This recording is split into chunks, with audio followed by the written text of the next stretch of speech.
Welcome to this conversation with the Morning Tea Marketing Misses, where we work with these amazing ladies that are on here, this screen here, to help small business and sole traders improve their presence, their communication, whether on or offline. So today we have Narelle Gaddy, as usual, and Narelle is an accessibility auditor. Jan Roesch. Jan's got two businesses, BizConnect Web Design and Over 50s Health. Beautiful Lara Arden, who is, not that the other two aren't beautiful. Why did I just add that on? Sorry. Who is a business award coach, and I am Janine Bosper, and I help people with their conversations, with their speaking, to step up and stand out. We have been talking balance all month, and Jan is going to share some new ideas and concepts about balance within her life and her business. I am. Thank you, Janine. Hi, ladies. I hope you're having a great month, and everybody else too. So the last couple of episodes we've covered, Lara and Narelle have covered a bit on balance, and when thinking it through, when it comes to balance, there's not too much that you need to do to get into balance, and the same kind of topics, the same kind of things come up when we're talking about balance, right? So it doesn't matter what industry, what part of your life, whether it's business, personal, whatever, balance is something that involves how you're looking at things and adapting and being organized. And I was thinking, Janine, you made a comment about you're organized so that you can be flexible. I really love that. I wrote that down and I'm going to use that because I really loved it. So what I'm thinking about as far as balance goes is when we're talking health. So let's say, over 50s, right? It doesn't matter any age, but let's say over 50s. You've gone to the doctor and the doctor has said, you've got to make some changes, otherwise you're going to end up in a bad way. So what do? Do you dive in boots and all and make all of these changes all at once so that that's it, I'm changing my life? Or do you look at it from a balanced perspective and gently and over time make the changes so that your mind and body can catch up? Yeah. Because if you dive in boots and all, and if you're not used to eating a certain way or lifting heavy weights or whatever it is that you want to undertake when it comes to a health program goes, it can be extremely overwhelming, because habits will beat intentions every single time. Oh, I like that. Yes. Yeah. I use that every other week, I'm sure of it, because our habits are what we do day in, day out without even thinking about it mostly, right? So when you want to make some, look, it's want to make changes, and I even have to do this myself. Like the last couple of episodes we've been talking about, I've got a goal of lifting more than 160 kilos in a deadlift, because that's the current world record that I'm going to be going for, right? So I've been training as a powerlifter for several years now, and I didn't just start at 160 kilos. Granted, I am a very strong woman, and when I first started deadlifting, I actually started at 70 kilos, which is massive in itself for most women. Right, because when I went back to my coach and I said, I did some deadlifts, and he said, how'd you go? And I said, I did 70 kilos. He said, what? I said, I did 70 kilos. He says, that's a really heavy weight to start with. I said, oh, okay. Didn't know that. So, but that's just me physically, what I'm able to handle, right? So if it wasn't me, or if I was any different, I would have started at, say, 20, 30, whatever kilos. But within 3 months, I was doing 130 kilos. So whatever. Wow. But my last comp that I competed in was actually 4.5 years ago. I cannot believe it was that long ago. I did 160 kilo deadlift. My goodness. So currently, my age and weight class that I want to compete in, The world record is 160 kilos. Woohoo. Done it before, we'll do it again, right? Yeah, So I have to, even at this stage, I have to set the goal. Yes, I've set the goal. Yeah. We know it's to do at least 160. And then I have to work to a program, because I'm not in the same condition that I was when I competed that last time. We've been through COVID. I wasn't training. I've only just decided to get back into training, and I was really, really ill this time last year. And I think that I might have some long-lasting effects from that. I was told I have long COVID, blah, blah, blah, whatever that means. Yeah. I know that I've noticed the difference in my own personal health, and not so much my abilities. My abilities are already there, are always there, but just the conditioning. So it's all around, for me, keeping a balance in how I approach things and not getting frustrated with the fact, because like a couple of weeks ago, came back from Melbourne Fitness Expo, threw myself straight into 3 days of training in a row because I'd missed, those days while I was away. I did 110 kilo squats, and they were super heavy. Whereas normally for me, they're not, like, they're heavy, but easy as. Not, I'm not going to die when I do them, right? Yeah. Yeah. And then I did 110 kilo deadlifts as well, but they felt really heavy. And so back to the drawing board for me, and working with my nutrition coach, and she does my strength program as well. We've decided that we're going to spend the next 3 months working on my conditioning. So I can get back to a point where I can then start a comp prep program. Then it'll be going for those world records. So there's 6 months to go for the records. Yeah. And so it's all about keeping the balance, right? It is. Yeah. Having inside, you're not ready to take this on right now. And that's what happens in business, Jan, is people try and take on too much. And I talked a little bit about this in the last week's conversation, but it is so important. People go, I'm not doing anything.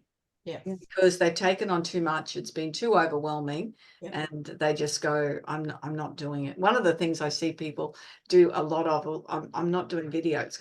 I teach people how to speak and how to be comfortable in front of the camera, and just go do it. Just go and do it. And they will, it's too overwhelming for them, rather than just, starting off with something smaller, and not having to think that they have to have something perfect, that they can just take those baby steps. Yeah, absolutely. And that might even be, sorry, Narelle, were you saying something? Yeah, but what you're even saying too, Jan, and like what we really took, and I immediately thought of it is, when you need to lose weight, and you go, oh, I'm going to go on the paleo diet, or the whatever it is, instead of just cutting one thing out, getting used to not having that, then cutting another thing out, and then just increasing the cutting out and increasing exercise at the same time. Yeah. So suddenly you're eating healthy, or replacing, not cutting out, replacing is a better word for it. Yeah. And then suddenly you're on the right path. But how many people, and we all know them. I mean, I've done it myself. I think, oh, I'm going to go on the Weight Watchers diet, after I've stopped having kids, and you get a bit bigger after having all the kids, and you think, yep. And it was hard work.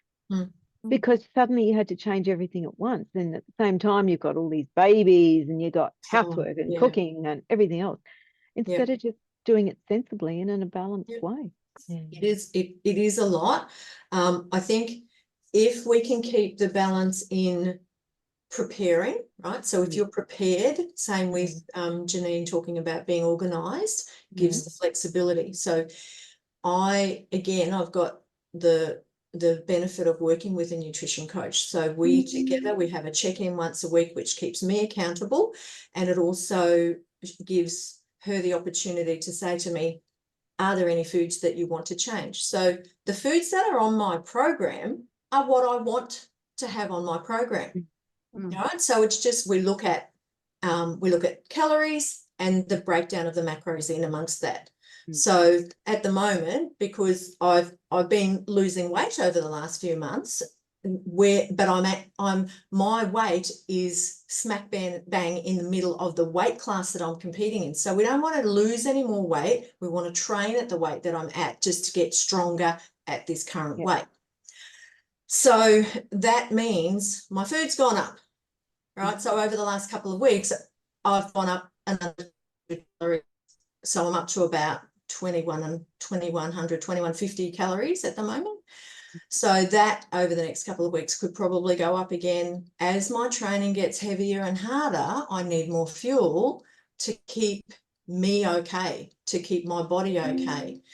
And along with that, it's all mental stuff as well. It's all mindset. So, you know, if I'm feeling weak and exhausted, I've trained really hard and I've stupidly not fueled my body, put enough fuel into it and enough food into it, then I'm going to feel like a patty cake, right? So that again is balance, having the right mindset to be able to attack it all and to make it work nice and smoothly as you know, as far as you can control the controllables.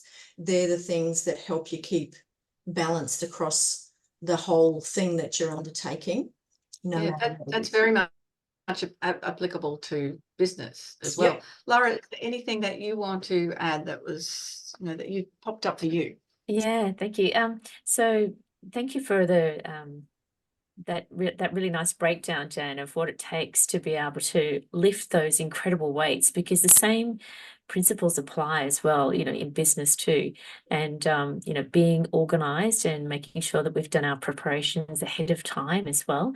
So you know, if I can bring us back to the earlier episode we had at the start of the month, where I was talking about ballet and my dancing days and balance. And, you know, when I think of that, then I remember that there was actually always 4 steps that were involved in organizing the body or in organizing the self to be able to do, you know, like a number of pirouettes, right? To be able to keep spinning on the spot.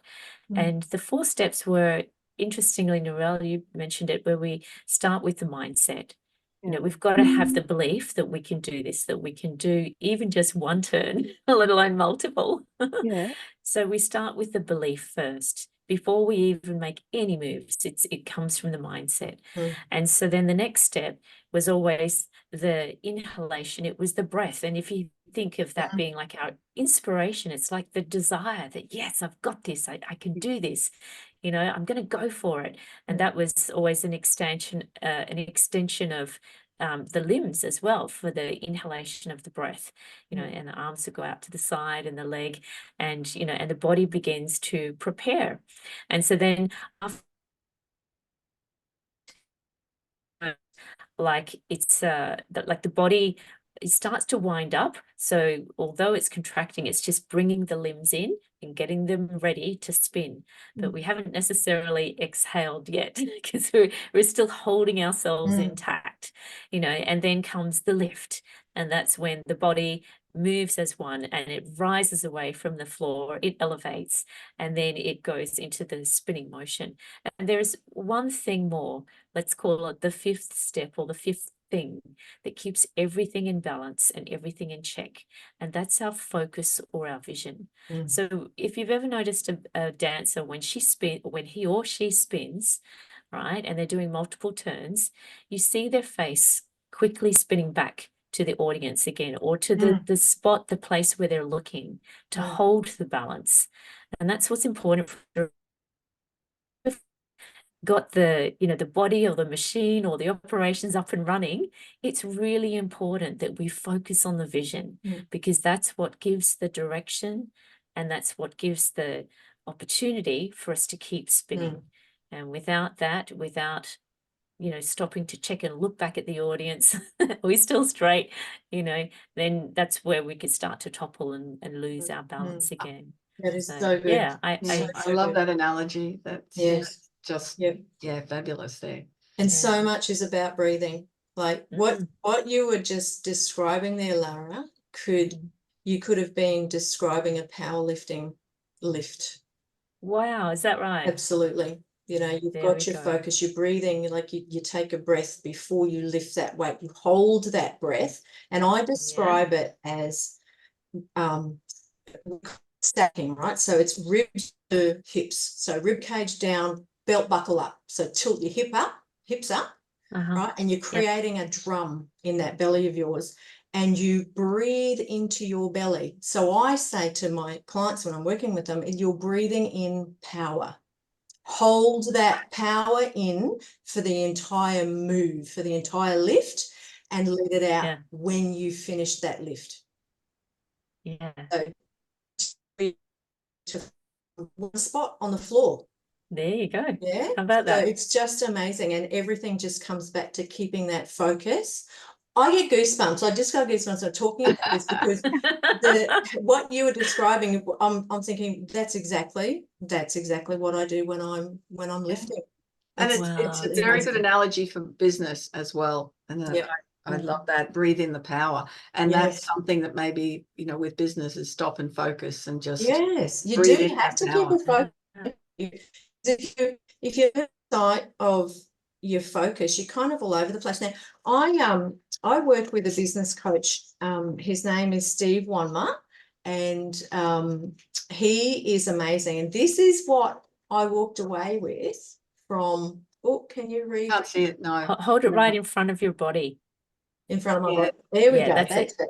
Okay, so these are the dream, what it is that you want to achieve. Yeah. It becomes a goal when you put a date on it. Then you put your plan in place, whether it be a program, if it's for powerlifting. Whoop, oh, moved away. Don't move, don't move. Hold still, you're balancing. Breathe. Yeah, so like just going through all of those steps and then taking the final action is where your success is and where it's just brilliant. And I just love how, you know, all of these things, again, comes back to whether it's personal life, whether it's business, whether it's whatever it might be. Yeah. Balance takes the same ingredients of the recipe. And we will find out more about balance in the next conversation. That whole conversation. Thank you so much, Jan. That was such great value, and I love the input from everybody. It's awesome. And that's another conversation with the Morning Tea Marketing Missus. Remember to find us on YouTube, to comment, say hi, let us know what learnings that you have taken away, and share this with your friends as well. Oh, and connect and follow and do all of that stuff.